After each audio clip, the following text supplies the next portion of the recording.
오늘 말씀은 로마서 8장 12절부터 14절 보겠습니다. 그러므로 형제들아 우리가 빚진 자로 돼 육신에게 져서 육신대로 살 것이 아니니라. 너희가 육신대로 살면 반드시 죽을 것이로되 영으로서 몸의 행실을 죽이면 살리니 무릇 하나님의 영으로 인도함을 받는 사람은 곧 하나님의 아들이라. 오늘 말씀의 제목은 하나님의 아들입니다. 지난 시간에 성령께서 우리 안에 내주하심으로 어떤 일이 있다고 했죠? 육신의 정욕대로만 살지 않고 성령의 지배를 받아 그 인도를 쫓아서 살게 되었다고 했습니다. 그러면서 우리의 타락한 본성을 변화시켜 주신다고 했어요. 세상에서는 절대로 고쳐서 쓸 수 없는 것이 사람이라는 얘기가 있을 정도로 사람이 변한다는 것은 참 힘든 일입니다. 그런데요, 성령께서는 하신다는 거예요. 바로 내 자신이 하지 못하고 어느 누구도 하지 못하는 그 일을 성령께서 하시기 때문에 성도들은 날마다 성화를 이루어 나가면서 변화된 삶의 열매를 맺을 수 있는 것입니다.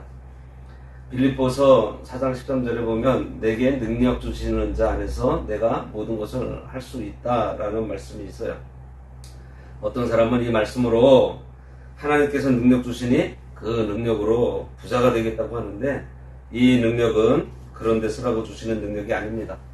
그러면 하나님께서 주시는 그 능력 주시는 자 안에서 모든 것을 할 수 있다는 것이 무슨 뜻일까요? 먼저는 하나님께서 하시는 대로 이용을 당하게 되면 모든 것을 다 할 수 있다는 것입니다. 하나님이 구원 역사를 이루어 가시는데 그 일을 말씀대로 순종하면 다 할 수 있어요. 그리고 두 번째로 성경대로 하나님의 뜻대로 하는 일은 다 할 수 있습니다. 하나님의 말씀은 바로 생명이고 하나님의 말씀 자체가 능력이기 때문에 우리가 그 말씀대로 걸어가면 생명을 살리는 일까지 모든 일들을 할 수 있는 것입니다. 세 번째로 하나님의 능력을 힘입어서 하는 것은요, 하나님의 그 선하신 뜻 안에서 다 할 수 있게 되어 있습니다. 하나님의 능력은 무한하시니 그 능력으로 하는 것은 모든 것을 다 할 수 있습니다. 하나님의 능력이 어떤 능력이에요? 천지 만물을 창조하신 능력입니다. 그리고 지금까지 모든 인생의 생사화복을 주장하시고 저 우주를 운행하시는 그러한 능력, 죽은 자를 살리시는 능력이에요. 그러므로 하나님이 하시는 것을 막을 자 없고 대적할 자도 없습니다. 하나님께서 친히 큰 능력으로 일해 나가시는 것을 막는다는 것은 계란으로 바위 치는 것과 같아요. 하나님께서 생명을 건지시고 교회를 세우시고 구원 역사를 직접 이루어 나가시기 때문에 그 일에 우리가 가만히 순종만 하면 하나님의 이 만능이 나타납니다. 안 될 것 같은 일도 되게 해주시고요. 실패할 것 같은데 성공하고 죽을 것 같아도 살게 됩니다. 내게 능력 주시는 자 안에서 내가 모든 것을 할 수 있다는 이 말씀을 우리가 믿고 순종하면 하나님이 만능으로 심판할 자는 심판하시고 또 세울 자는 세워주세요. 그 일을 이루어 나가십니다. 하나님의 구원운동은요, 사람의 힘으로 하는 것이 아닙니다. 하나님께서 친히 자신의 능력으로 해나가시는 일이기 때문에 우리는 그 일에 그저 쓰임받고 순종하면 되는 것입니다. 인간이 보기에 안 될 것 같지만 성령께서 그 일을 하시기 때문에 반드시 그 일을 이루어 나가세요. 예수라는 이름은 자기 백성을 저희 죄에서 구원한다는 그러한 말씀입니다. 그 뜻에는 죄에서 점점 멀어지게 하는 것이 그 그리스도의 이름 안에 있어요. 하나님의 뜻대로 순종하려고 결심을 하면 하나님의 능력이 와서 우리로 죄를 이길 수 있게 해주십니다. 그러므로 순종하려고 하는 우리가 그 마음만, 그 생각만 가지고 있다면 사실 죄는 큰 문제가 되지 않아요. 순종하지 않기 때문에 우리가 죄를 짓게 되는 것이고 우리에게서 능력이 나타나지 않는 것입니다. 지난 시간 좀 부족한 부분이 있어서 오늘 시작 전에 지난 시간 것을 좀 보충했습니다. 오늘 말씀은 우리가 하나님께 빚진 자였으나 믿음으로 하나님의 자녀가 되어 오히려 상속자가 되었다는 그러한 말씀이에요. 12절에 그러므로 형제들아 우리가 빚진 자로 돼 육신에게 져서 육신대로 살 것이 아니니라 그랬습니다. 우리가 빚을 지고 사는 사람이지만은 우리가 그 빚을 육체에 진 것이 아니라 하나님께 진 것입니다. 그래서 우리가 육신을 따라서 살아야 할 존재가 아니에요. 그렇기 때문에 육신이 우리들에게 어떠한 요구를 해도 우리가 그것을 들어줘야 될 의무가 없다는 얘기예요. 그런데 우리는 꼭 육신에게 빚진 자같이 살고 있다는 얘기를 지금 하고 있는 것입니다. 여기 그러므로 라고 하는 것은요, 지금까지 알려준 말씀 1절에서 11절까지 그 말씀, 그것이 뭐죠? 구원하심으로 우리들에게 새 생명을 주셨고 중생한 영을 주셨을 뿐만 아니라 예수님을 죽은 자 가운데에서 살리신 영이 우리에게도 거하시니 우리도 육체적인 부활을 하는 존재가 되게 하셨다는 말씀이 있었어요. 그러니까 그러므로는 뭐예요? 너희 형제들아, 너희가 구원의 빚을 받았고 또 사랑의 빚을 받았고 또 부활할 수 있는 생명의 빚을 진 자이기 때문에 그러한 빚을 진 자이므로 라고 말하는 거예요. 여기서 형제들아 하고 부르는데 바울은 되게 권면하거나 책망할 경우에 주로 이 말을 사용한 것으로 보아서 지금도 그런 의미로 부르고 있다는 것을 알 수 있습니다. 뭐라고 하죠?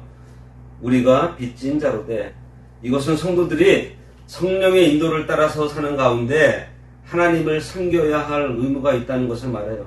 하나님께 빚을 졌으니 너희는 성령을 따라 살아라. 빚진 자로서 그렇게 살라는 거예요. 성도는 하나님께로부터 구원을 받아서 사랑의 빚을 진 자들입니다. 때문에 하나님께서 원하시고 기뻐하시는 삶을 사는 것으로나마 우리가 그 하나님의 은혜에 보답할 수 있는 거예요. 보세요. 한낱 민물에 지나지 않는 개들도 주인의 사랑을 알고 그 주인을 따릅니다. 어떠한 개들은요, 목숨까지 바치면서 그 주인을 구해요. 하물며 만물의 영장이라고 하는 이 사람이 하나님의 사랑을 받고도 거기에 감사하지 못하고 그에 보답하지 못하는 것은 참 도리가 아닌 것 같습니다. 잠언 22장 7절에 부자는 가난한 자를 주관하고 빚진 자는 채주의 종이 된다는 말씀이 있어요. 무슨 말이죠? 빚을 지면 반드시 그 빚을 갚아야 할 의무가 있다는 거예요. 그래서 빚을 지게 되면 빚을 준 그 사람에게 꼼짝할 수가 없게 돼요. 그래서 옛말에 빚진 종이라는 말도 있습니다. 그런데 우리가 확실하게 알아야 하는 것은요, 우리가 하나님께 빚진 자이지 육신에게 빚진 자가 아니라는 사실이에요.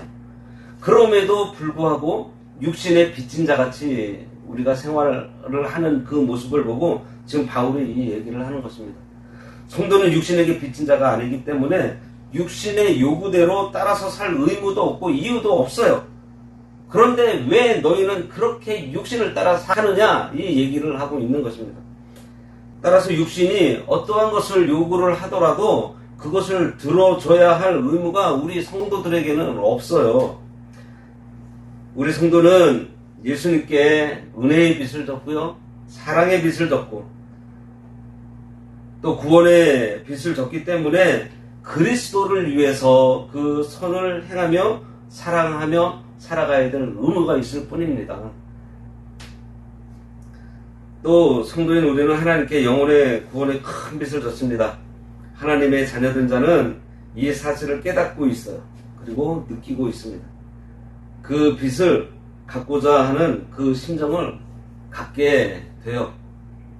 구원의 빚, 은혜의 빚, 사랑의 빚, 생명의 빚을 주님께 진 줄 알기 때문에 성도는 은혜의 포로로 살아가게 되는 것입니다.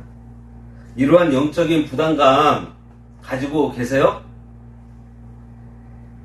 가지고 있어야 됩니다. 13절에 너희가 육신대로 살면 반드시 죽을 것이로되 영으로서 몸의 행실을 죽이면 살리니 그랬습니다. 여기서 육신대로 살면 반드시 죽는다는 것을 이렇게 풀어서 얘기해 볼 수 있습니다. 너희가 육신의 정욕대로 따라서 산다는 한다면 너희가 충성을 바치며 집착하고 있는 바로 너희 속에 있는 그 죄악의 세력이 결국 너희를 얽어매어서 필요없고 저 사망으로 이끌고 가게 될 것이다. 그러한 얘기예요. 육신대로 산다는 것은요, 육신의 정욕, 이 부패성대로 사는 것입니다. 중생한 영혼과 성령의 인도를 따라서 주를 위해 살지 않고 자기를 위해서 육신 중심으로 사는 것을 가리켜요. 물론 이 말씀은 성도가 구원받은 후에 죄를 지으면 그 구원을 잃게 돼서 영원한 지옥 형벌을 당하게 된다는 그러한 말이 아니에요. 만일 그러한 말이라고 한다면 예수 그리스도의 구속 사역과 하나님의 구원의 은총은 진짜 온데간데 없고 우리가 우리 행위에 따라서 구원을 얻거나 못 얻게 되는 이 성경적이지 않은 말이 되기 때문입니다. 어디까지나 이 말씀은 육신의 정욕을 쫓아서 사는 것은 죄를 낳게 되고 그 죄의 결국이 뭐예요? 사망이기 때문에 성도가 육신을 따라 살 것이 아니라 성령께 온전히 사로잡혀 죄를 극복해야 한다는 것을 의미하는 말씀입니다. 그래서 여기서 죽는다는 것은 죄로 인해서 영원한 참 생명이신 하나님의 그 생명의 역사가 중단되어 영적 흑암의 상태가 온다는 것을 말해요. 야고보서 2장 17절에 행함이 없는 믿음은 그 자체가 죽은 것이라 그랬습니다. 이 말씀은 행함이 없어서 믿음이 없다는 것이 아닙니다. 이 말씀은 참 믿음을 가지고 있으면 행함이 저절로 나온다는 얘기예요. 이 말씀은 행함이 없는 것에 문제를 두고 있는 것이 아니라 믿음 자체가 죽은 것에 대해서 얘기를 하고 있는 거예요. 죄로 인해서 하나님과 단절된 상태인 것이 문제라는 거예요. 그래서 살아있는 믿음, 즉 성령의 역사를 따라 사는 성도는 반드시 행함이 나오게 되어 있다는 것입니다. 성령의 역사를 받기 위해서는 영으로서 몸의 행실을 죽이면 돼요. 영으로서 몸의 행실을 죽이면 살리니 하고 되어 있잖아요. 사도 바울은 고린도전서 9장 27절에서 내가 내 몸을 쳐 복종케 함은 그랬습니다. 자기의 몸의 행실을 죽이는 그 말을 하는 것입니다. 내가 남에게 전파한 후에 자신이 도리어 버림을 당할까 두려워함이로다 라고 고백하고 있어요. 여기 영은 10절의 경우와 같이 사람의 영을 얘기하는 것이 아니고요. 성령을 가리킵니다. 성도의 영이 성령을 힘입어서 이 몸의 행실을 죽이고 바울과 같이 자기 몸을 쳐서 복종시키고 악행을 떠날수록 하나님과 점점 더 가까워지고 새 생명의 역사가 점점 커지는 것입니다. 이것이 영으로 몸의 행실을 죽여 새 사람으로 살아가는 거예요. 몸의 행실을 죽이라고 했는데 그럼 몸의 행실이 뭐예요? 이것은 부패하고 타락한 인간 본성을 쫓아서 행하는 모든 악한 행실입니다. 이것은 5절에서 육신의 일이라고 표현되어 있어요. 따라서 이 말씀은 성도가 자신의 힘이 아닌 자신 가운데 내주하시는 성령으로 더불어서 죄와 싸워 승리를 거두고 하나님께서 주신 구원을 온전히 이루게 된다는 것입니다. 이 말을 뒤집어서 보면 성령의 도움을 받지 아니한 채 자신의 힘만으로 죄에 대항하려다가 실패하고 낭망해서 좌절하게 될 수 있다는 것을 경계하고 있는 말씀이라고 볼 수 있습니다. 사실 몸의 행실을 죽이는 것은요, 단순히 금육생활에 힘쓰는 것만으로 되는 것이 아니에요. 그것은 어디까지나 성령을 쫓아 행할 때에만 가능합니다. 그러기에 우리는 날마다 성령 충만한 삶을 추구하며 살아야 하는 거예요. 그렇기 위해서 우리가 해야 될 것이 바로 기도입니다. 베드로후서 1장 4절에 이로써 그 보배롭고 지극히 큰 약속을 우리에게 주사 이 약속으로 말미암아 너희가 정욕 때문에 세상에서 썩어질 것을 피하여 신성한 성품에 참여하는 자가 되게 하려 하셨다 그랬습니다. 성령께서 중생한 영혼 속에 내주하시면서 감동하시고 또 외부적으로 역사하셔서 하나님의 말씀대로 인도함으로 거기에 순종하게 하여 영으로 살게 하려고 하니 우리가 그 성령의 인도를 따라서 힘써 순종해야 하는 것입니다. 골로새서 1장 29절에 보면요, 이를 위하여 나도 내 속에서 능력으로 역사하시는 이의 역사를 따라 힘을 다하여 수고하노라, 이렇게 바울은 말하고 있어요. 신약 성경에 절반 가까이 기록한 사도 바울도요, 성령의 역사를 따라 힘을 다하려고 수고했다고 했습니다. 우리들도 성령의 감동과 주장을 받아 주의 뜻대로 살기를 힘쓰는 자가 되어야 할 것입니다. 14절, 무릇 하나님의 영으로 인도함을 받는 사람은 곧 하나님의 아들이라 그랬습니다. 성령의 인도를 받는 사람이 하나님의 아들이라는 말씀입니다.